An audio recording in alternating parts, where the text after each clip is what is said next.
جان بیگٹ general گلب پاشا مشہور انگریز غیر مسلم سیرت نگار جان بیگٹ رقم طراز ہے۔ آپ نے کبھی بھی جنسی بے رحم روی یا ہوس پرستی کی وکالت نہیں کی۔ زندگی بھر سوائے اپنی بیویوں کے کسی بھی عورت کے ساتھ آپ کے تعلقات نہیں رہے۔ کہا جاتا ہے کہ آپ نے کبھی بھی سوائے اپنی محرمات کے کسی بھی بہانے کسی کو چھوا تک نہیں۔ آپ نے اس وقت اپنی ازواج میں اضافہ کیا جب آپ کی عمر 55 برس تھی۔ قابل ذکر بات یہ ہے کہ سوائے بی بی عائشہ کے آپ کی تمام بیویاں بیوہ تھیں، اور ان میں سے بھی کئی ایک ادھیڑ عمر اور حسن سے عاری تھیں۔ ایسا معلوم ہوتا ہے کہ آپ کو عمر رسیدہ اور سمجھدار عورتوں کی مصاحبت پسند تھی۔ آپ کا انتقال 63 سال کی عمر میں ہوا۔ وفات کے بعد آپ کی 11 بیویاں تھیں۔ ان بیویوں کی تعداد کو دیکھ کر آپ پر نفس پرستی کا الزام لگانا سراسر زیادتی ہے۔ آپ نے اپنی زندگی کے بہترین ایام صرف ایک ہی بیوی کے ساتھ گزارے۔ زندگی کے 50 برس تک آپ نے صرف ایک ہی بیوی پر قناعت کی۔ The life and time of Muhammad. Thomas Carlyle Europe کے ایک اور غیر مسلم مصنف تھامس کارلائل لکھتا ہے، محمد صلی اللہ علیہ وآلہ وسلم عیش و عشرت و شہوانیت کے دل دادا نہ تھے۔ یہ وہ الزام ہے جو آپ پر ان ناعاقبت اندیش افراد نے لگایا جن کے ضمیر تاریک ہو چکے تھے۔ یہ بہت بڑی گمراہی ہوگی کہ اس شخص کو ایک بندہ ہوس تصور کیا جائے۔ آپ کا گھریلو سامان بہت معمولی اور خوراک بہت سادہ اور عام قسم کی تھی۔ بعض اوقات ایسا بھی رہا کہ مہینوں آپ کے گھر میں چولہا روشن نہ ہو سکا۔ On heroes worship and the heroic in history. Lane Poole غیر مسلم دانشور کا ایک ملفوظ لکھتا ہے کہ یہ کہنا کہ محمد بندہ ہوس تھے غلط ہے۔ ان کی روزمرہ کی زندگی، ان کا تخت بوریا وہ جس پر سوتے تھے، ان کی معمولی غذا، کمتر سے کمتر کام اپنے ہاتھ سے انجام دینا، یہ ظاہر کرتا ہے کہ وہ نفسیانی خواہشات سے بالاتر تھے۔ خدیجہ کے بعد اگر انہوں نے متعدد شادیاں کیں لیکن انہیں کبھی نہ بھولے اور آخر وقت تک یاد رکھا۔ یہ محبت بھری یاد ایک شریف الطبع انسان ہی میں ہو سکتی ہے، نہ کہ ایک بندہ ہوس میں۔ دا لائف آف محمد۔ ایک اور غیر مسلم دانشور ایچ ایس لیڈر کا ملفوظ، جب آپ بوڑھے ہو گئے تو محض رکب قلب کی وجہ سے جو آپ کو خاص طور پر عطا کی گئی تھی، عورتوں کو محض ان کی حالت پر رحم کرنے کے لیے اپنی ازواج میں داخل کرنا پڑا۔ ماہنامہ مدینہ جولائی 1933۔ نبی کریم صلی اللہ علیہ وآلہ وسلم نے نکاح کی کثرت امت کو ترغیب دینے کے لیے کی۔ ایک غیر مسلم دانشور بی ایس کشالیا کا اعتراف، آپ کی کثرت ازواج کے متعلق بہتان باندھا گیا، لیکن یہ محض غلط ہے۔ بے شک آپ نے کئی بیویاں رکھیں، مگر زمانے کے برے رواج کو مٹانے کے لیے اور لوگوں کو ترغیب دینے کے لیے کہ وہ بھی بیوی، کنواری، غلام اور لاوارث عورتوں کو اپنے نکاح میں لائیں اور لوگ آپ کے نمونہ کی پیروی کریں۔ آپ نے اپنی نفسانی خواہش کے لیے نکاح نہیں کیے۔ آپ میں نفسانی خواہش کی کوئی بھی دلیل یا علامت نہیں پائی جاتی۔ دیکھیے شان محمد میاں عابد احمد، صفحہ 35۔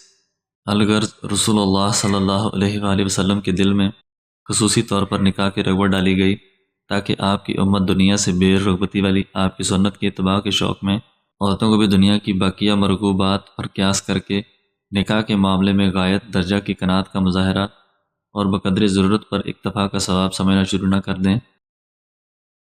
بنے کیوں کر جو ہو سب کام الٹا۔ مگر امت کا حال عجیب ہے کہ غربت یا مہنگائی کے خوف سے دنیا کی بقیہ چیزوں میں تو قناعت کی غلطی بھی نہیں کرتے۔ پیٹرول اور گیس چاہے جتنی بھی مہنگی ہو جائے، شو روم سے گاڑیوں کی فروخت کا تناسب بڑھ ہی رہا ہے، اس میں کمی نہیں آتی۔ ہر شخص دنیا کا زیادہ سے زیادہ مال و متاع جمع کرنے میں لگا ہوا ہے۔ لباس و خوراک پر خوب نہ صرف خرچ کیا جا رہا ہے بلکہ اس عمل کو عین دین قرار دیا جا رہا ہے۔ خوراک کتنی ہی مہنگی ہو جائے مگر لوگوں کے اپنی فیملیوں کے ساتھ ہوٹلوں پر رش کو دیکھ کر لگتا ہے کہ کھانا شاید مفت تقسیم ہو رہا ہے، مگر عورتوں کے معاملے میں کہ جس میں پیغمبر اور صحابہ نے بھی قناعت سے کام نہیں لیا، تو اس معاملے میں پوری قوم نکاح میں تاخیر بھی کرتی ہے اور پھر ساری عمر ایک بیوی پر قناعت کیے نظر آتی ہے۔ اور زیادہ افسوس اس بات پر ہے کہ بہت سے حضرات اپنے عمل کو کفایت شعاری قرار دے کر اور اس عمل کو اس حدیث جو کچھ اللہ نے مقدر کر دیا ہے اس پر قناعت کرو تو سب سے زیادہ غنی ہو جاؤ گے کہ مفہوم میں داخل سمجھتے ہوئے باعث ثواب بھی سمجھ رہے ہیں۔ زیادہ بیویاں رکھنا زہد و تقوی والا کام ہے۔ علامہ مناوی رحمۃ اللہ تعالیٰ نے ایک روایت ذکر فرمائی اور وہ روایت یہ ہے، ترجمہ: سب سے بڑا زہد وہ ہے جو قبر کو نہ بھولے اور دنیا کی زینت سامان میں اعلیٰ درجہ کی زینت و متاع کو ترک کر دے، یعنی قلیل دنیا پر گزارا کرے۔ اس روایت کی سند پر تو اچھا خاصا کلام ہے، مگر علامہ مناوی نے اس کی جو تشریح فرمائی ہے، اس تشریح کا مضمون قرآن و حدیث اور صحابہ کرام سے ثابت ہے۔ آپ اس روایت کی تشریح کرتے ہوئے فرماتے ہیں، ترجمہ: بعض حکماء کا قول ہے کہ دنیا مکمل سونے چاندی کی ہوتی مگر فانی اور ختم ہونے والی ہوتی، اور آخرت مٹی کی ہوتی مگر ہمیشہ باقی رہتی، تو بھی عقل مند شخص باقی رہنے والی آخرت کو فنا ہونے والی سونے کی دنیا پر ترجیح دیتا۔ روایت میں یہ جو کہا گیا ہے کہ زاہد وہ ہے جو دنیا کی زینت و متاع ترک کر دے، تو بظاہر اس میں عورتیں بھی داخل ہیں، کیونکہ تمام دانشوروں کا اتفاق ہے کہ دنیا کے تمام مال و متاع میں عورتیں انسان کو سب سے زیادہ مرغوب و پسند ہیں، لیکن اس کے باوجود مذکورہ روایت میں دنیا کے مال و متاع اور زینت کے عموم میں عورتیں داخل نہیں، لہٰذا عورتوں کو جمع کرنے کی غرض سے نکاح کی محبت اور نکاح میں زہد و تقوی والے دوسرے دینی کاموں میں مثلاً عبادت وغیرہ پر ترجیح دینا زہد و تقوی کے کمال کے منافی ہے۔ مزید فرماتے ہیں، وہ بھلا عورتوں کو جمع کرنے کی خاطر نکاح کی محبت زہد و تقوی کے منافی ہو بھی کیسے سکتی ہیں، جبکہ یہ کام روئے زمین پر سب سے بہترین یعنی سب سے زیادہ پرہیزگار محمد صلی اللہ علیہ وآلہ وسلم کو دنیا کی تمام چیزوں میں سب سے زیادہ محبوب تھا۔ اس کے ساتھ ساتھ آپ صلی اللہ علیہ وآلہ وسلم نے اپنی امت کو بھی کثرت سے نکاح کرنے کا حکم دیا تاکہ انہی کی اولاد کثرت سے پیدا ہو۔ نیز صحابہ کرام میں جو بڑے بڑے صحابہ تھے وہ زہد و تقوی کے سب سے اونچے درجات پر فائز تھے، مگر اس کے باوجود ان حضرات نے عورتوں کی کثرت کو ترک نہ کیا، یعنی کثرت سے شادیاں کی، حالانکہ یہ اکابر صحابہ سخت غربت اور تنگ دستی کا شکار تھے اور دونوں قسم کے جہاد یعنی نفس کے جہاد اور کفار کے جہاد میں ہمتاً مشغول رہتے تھے۔ مزید فرماتے ہیں، اگر تو اشکال کرے کہ واقعہ اگر عورتیں مذکورہ روایت کے عموم میں داخل نہیں تو اس روایت میں عورتوں کا صراحتاً ذکر کر کے انہیں مستثنیٰ یعنی دنیا کی زینت کے عموم سے خارج کیوں نہیں کیا گیا؟ تو اس کا جواب یہ ہے کہ اس روایت میں عورتوں کے اس استثناء پر تنبیہ اس لیے نہیں کی گئی کہ یہ بات پیغمبر صلی اللہ علیہ وآلہ وسلم کے بارے میں پہلے سے بدیہی طور پر مشہور معروف ہے کہ اللہ تعالیٰ کے نبی صلی اللہ علیہ وآلہ وسلم اس رہبانیت کو اکھاڑ پھینکنے کے لیے مبعوث ہوئے ہیں جو عیسائیوں کا شعار ہے، یعنی نکاح سے دور بھاگ کر ہمتاً عبادت وغیرہ میں مشغول پادریوں اور عیسائیوں کا شعار ہے۔ اور اللہ تعالیٰ کے نبی کے بارے میں سب کو بدیہی طور پر معلوم ہے کہ آپ پادریوں اور عیسائیوں کی اس رہبانیت کو جڑ سے اکھاڑنے کے لیے مبعوث ہوئے ہیں، تو یہ بات بدیہی طور پر سب مسلمانوں میں مشہور و معروف ہے، لہٰذا اس کی ضرورت محسوس نہ فرمائی کہ دنیا کی عیش و عشرت کے سامان سے عورتوں کو مستثنیٰ قرار دیا جائے۔ لہٰذا پہلے سے یہ نظریہ اچھی طرح مشہور و معروف ہونے کے باعث اس بات پر علیحدہ سے تنبیہ نہ کی گئی کہ تنبیہ کی ضرورت ہی نہ تھی۔ ترجمہ امام غزالی رحمۃ اللہ تعالی نقل کرتے ہیں کہ حضرت علی رضی اللہ تعالی عنہ صحابہ میں سے سب سے بڑے زاہد، دنیا سے بے رغبتی کرنے والے تھے، مگر اس کے باوجود آپ کی 4 بیویاں تھیں اور 10 سے زیادہ آبادیاں تھیں۔ اور نکاح میں عجیب مناسبت۔ علامہ مناوی مذکورہ بالا حدیث میری نظر میں عورتوں اور خوشبو کو محبوب بنا دیا گیا اور میری آنکھوں کی ٹھنڈک نماز میں ہے کی تشریح کرتے ہوئے فرماتے ہیں، بعض علماء سے منقول ہے کہ رسول اللہ صلی اللہ علیہ وآلہ وسلم کا مقصد اس حدیث کو بیان کر کے چونکہ یہ بتانا تھا کہ آپ نے دنیا کی کون کون سی اشیاء کو حاصل فرمایا، تو دنیا کے مال و متاع کو بیان کرتے ہوئے عورتوں کے ذکر سے ابتدا فرمائی، جیسا کہ دوسری حدیث میں صراحتاً فرمایا کہ ہم نے تمہاری دنیا سے عورتوں کے سوا کسی شے کو حاصل نہیں کیا۔ اور جب کہ اللہ تعالیٰ کے نبی صلی اللہ علیہ وآلہ وسلم کے دل میں دنیا کے سامان میں وہ سامان جو سب سے افضل سمجھا جاتا ہے یعنی عورتوں، اس کی محبت ڈالی گئی، تو عین مناسب ہوا کہ اس کے ساتھ ساتھ دینی امور میں جو امر سب سے افضل ہے اس کا بھی ذکر کیا گیا، اور وہ نماز ہے۔ پس دنیا کی افضل ترین چیز اور دین کی افضل ترین چیز کو ایک ہی ٹکڑے میں جمع کرتے ہوئے یہ حدیث بلاغت کے بہترین اسلوب پر واقع ہو رہی ہے، اور اس حدیث میں ایک شے یعنی شادیوں کو اس کی اہم مثل دوسری شے یعنی نماز کے ساتھ جمع کیا گیا۔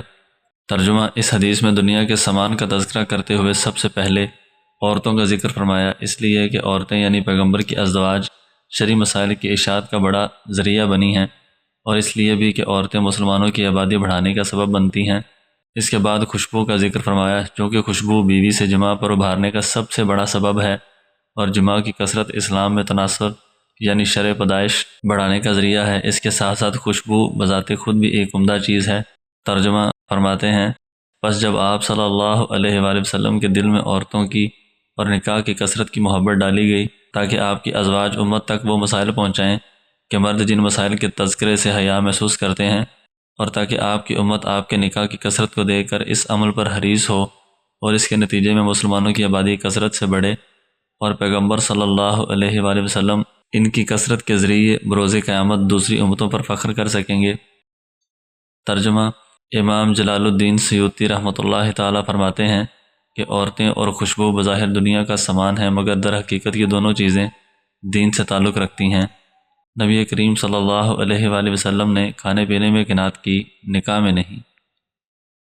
ترجمہ حدیث: میری نظر میں عورت اور خوشبو کو محبوب بنا دیا گیا کہ تشریح میں علامہ ابن قیم رحمۃ اللہ تعالیٰ امام احمد بن حنبل رحمۃ اللہ تعالیٰ سے ایک عجیب نکتہ نقل فرماتے ہیں، اور وہ یہ کہ امام احمد بن حنبل رحمۃ اللہ تعالیٰ فرماتے ہیں کہ اس حدیث میں رسول اللہ صلی اللہ علیہ وآلہ وسلم نے فرمایا کہ میں کھانے پینے سے تو صبر کر سکتا ہوں، یعنی ان اشیاء سے کنارہ کشی اختیار کر سکتا ہوں، مگر عورتوں سے صبر نہیں کر سکتا، یعنی نکاح کے معاملے میں قناعت سے کام نہیں لے سکتا۔ آگے ابن قیم رحمۃ اللہ تعالیٰ فرماتے ہیں کہ اللہ تعالیٰ کے رسول صلی اللہ علیہ وآلہ وسلم نے اس حدیث کے علاوہ اور بھی موقع پر اپنی امت کو نکاح کی ترغیب دی، چنانچہ فرمایا نکاح کرو کیونکہ میں تمہاری کثرت پر فخر کروں گا۔ اور ابن عباس رضی اللہ تعالیٰ عنہ فرماتے ہیں کہ اس امت میں سب سے بہتر وہ ہے جس کی بیویاں زیادہ ہیں، اور اللہ تعالیٰ کے نبی صلی اللہ علیہ وآلہ وسلم نے فرمایا کہ عورتوں سے نکاح بھی کرتا ہوں اور سوتا بھی ہوں، اور رات کو نماز پڑھتا ہوں، روزے بھی رکھتا ہوں، اور اس میں ناگے بھی کرتا ہوں، بس جس نے میرے راستے سے اعراض کیا وہ مجھ سے نہیں۔ کثرت سے نکاح کرنا قابل تعریف کام ہے۔ علامہ ابن جوزی رحمۃ اللہ تعالیٰ فرماتے ہیں اگر کوئی شخص نکاح کثرت سے کرے اور زیادہ باندیاں رکھے تو یہ ایک قابل تعریف کام ہے، قابل ملامت نہیں، کیونکہ نبی کریم صلی اللہ علیہ وآلہ وسلم نے بیویاں بھی رکھیں اور باندیاں بھی، اور جمہور صحابہ نکاح کثرت سے کیا کرتے تھے، اور اگر نکاح سے کسی کا مقصد اولاد کی کثرت ہو تو پھر تو یہ عمل نکاح کی کثرت اعلیٰ درجے کی عبادت ہے۔ نکاح کئی لحاظ سے عبادت ہے کہ جن کو شمار کرنا ممکن نہیں، مثلا اس سے خود کو بھی عفت و پاک دامنی حاصل ہوتی ہے اور عورتوں کو بھی وغیرہ وغیرہ۔ اور تحقیق موسیٰ علیہ السلام نے نکاح کی خاطر اپنی مبارک عمر کے 10 سال بکریاں چرا کر گزار دیے تاکہ نکاح کر سکیں۔ پس نکاح اگر تمام اعمال میں افضل نہ ہوتا تو انبیاء کرام علیہ السلام اپنی زندگیوں کا ایک کثیر حصہ نکاح کی کوشش میں یوں خرچ نہ فرماتے۔ اور تحقیق عبداللہ بن عباس رضی اللہ تعالیٰ فرما چکے ہیں کہ اس امت میں بہتر وہ ہے جن کی بیویاں زیادہ ہیں۔ حدیث نمبر 9۔ مجاہد آلات نکاح سے محبت کے ساتھ ساتھ نکاح کی کثرت کا بھی شوق رکھتا ہے۔ ترجمہ حضرت انس رضی اللہ تعالیٰ عنہ فرماتے ہیں کہ رسول اللہ صلی اللہ علیہ وآلہ وسلم کو عورتوں کے بعد گھوڑوں سے زیادہ کوئی چیز محبوب نہ تھی۔ جہاد کے آلات میں گھوڑا سب سے بہترین آلہ اور ذریعہ ہے۔ رسول اللہ صلی اللہ علیہ وآلہ وسلم نے فرمایا کہ گھوڑے کی پیشانی میں اللہ تعالیٰ نے قیامت تک کے لیے خیر رکھ دی، یعنی اسے قیامت تک کے لیے جہاد کا ایک بہت بڑا ذریعہ بنا دیا۔